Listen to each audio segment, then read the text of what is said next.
এখানে দেখো আমাদের জামাই এই বসে ভিডিও গেছে। করি না, এই ছোট থালাটাতে ভাত দিয়েছি। ঘর ঘর রং হয়েছে তো তুমি কি করবে? এই সব তরকারি পাতি এক জায়গায় হয়ে গেছে। ব্যাস চুপ করো, আমাকে বলতে দাও।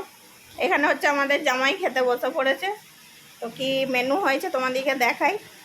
এখানে হয়েছে সাদা ভাত, জামাইয়ের স্পেশাল আলু ভাতে চাই, আর শাক ভাজা, বেগুন ভাজা, ডাঁটা পোস্ত, সবই আর জামাইয়ের পছন্দের হয়েছে। আর এখানে ভাই এনেছে ইলিশ মাছ আর ডাল আর চাটনি। এই হলো আমাদের আজকে জামাইয়ের মেনু। জামাই ষষ্ঠীতে আসবে না বলে জামাইকে খাই দিচ্ছে। আসবে না নাকি গো জামাই ষষ্ঠীতে?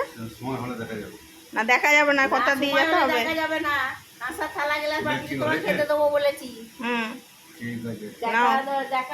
সময় বলে নয়, আমার আশাটা পূরণ করবে। ব্যাস আশা পূরণ করতে বলেছে। না গরম করছে জামাই, জামাই এসিতে থাকে, আমরা গরিব মানুষ কি করব। ঠিক আছে, খেয়ে নাও।